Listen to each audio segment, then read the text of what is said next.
આગળ વાત કરીએ સુરતને મળવા જઈ રહેલી સહાયની અને રાજ્યમાં પડવાના વરસાદની। સુરત શહેર માટે ઐતિહાસિક 550 કરોડનું જ પેકેજ જાહેર કરાયું છે। કોઈ એક શહેર માટે જાહેર કરાયેલી આ સૌથી મોટી આર્થિક સહાય છે। બાકી દુકાન ધરાવતા નાના વેપારીઓ માટે મહત્તમ સીધી રોકડ સહાય 1 લાખ રૂપિયા નક્કી કરવામાં આવી। વડોદરા પૂર્વ વખતે જે 85,000 હતી, બનાસકાંઠાના પૂર્વ વખતે 75,000 હતી, એના કરતાં ખાસી વધારે રકમ છે।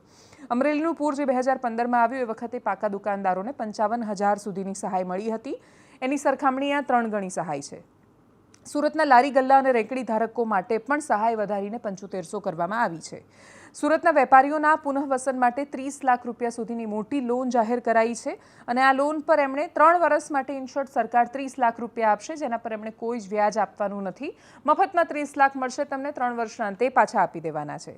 ગુજરાતના ઇતિહાસમાં પહેલીવાર પૂરગ્રસ્ત સુરત શહેરના રહેણાંક અને રેસિડેન્શિયલ ને કમર્શિયલ દરેક પ્રકારના એકમને 1 વર્ષ માટે પ્રોપર્ટી ટેક્સ નથી આપવાનો। આ બહુ જ મોટી રાહત છે।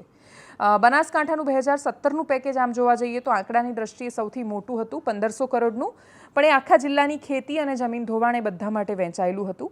અમરેલીનું 2015નું 300 કરોડનું પેકેજ હતું, પણ એ મુખ્યત્વે સૌરાષ્ટ્રના ગ્રામીણ અને કૃષિ ક્ષેત્ર આધારિત હતું। ડેપ્યુટી સીએમ હર્ષ સંઘવી શું બોલ્યા અને આ જે જાહેર કરાયો એ ટાઈમિંગ પણ બહુ જ મહત્વનો છે।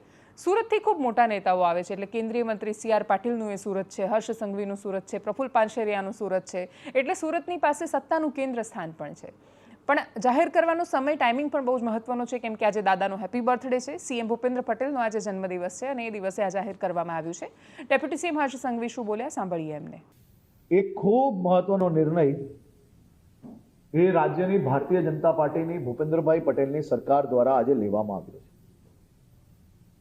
જેમના ઘરોમાં પાણી ભરાયું હશે, જેમની દુકાનોમાં પાણી ભરાયું અને નુકસાન થયું હશે, જેમના નાના મોટા વેપારના સ્થાનોમાં પાણી ભરાઈને કંઈ નુકસાન થયું હોય અને વિડીયોગ્રાફી ફોટોગ્રાફીના આધારે એવા તમામ એકમોને 1 વર્ષ માટે, આખા 1 વર્ષ માટે તે સૌ લોકોને મહાનગરપાલિકાના વેરામાંથી મુક્તિ આપવાનો નિર્ણય બી આ સાથે લેવામાં આવ્યો છે।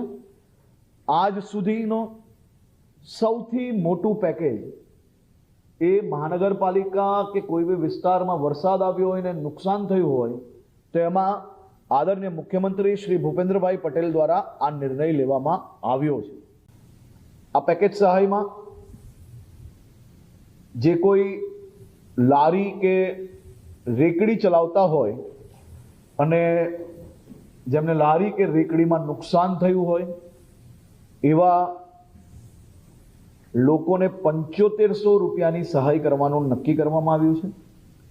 જેની નાની કેબિન હોય 40 ફૂટ સુધીની, એવા સૌ લોકોને 25,000 રૂપિયાની સહાય કરવાનો નિર્ણય લેવામાં આવ્યો છે। મોટી કેબિનો જે 40 ફૂટથી વધુ હોય એવા લોકોને 50,000 રૂપિયાની સહાય કરવાનો નિર્ણય લેવામાં આવ્યો છે। પાકી દુકાનો જેની હોય એવા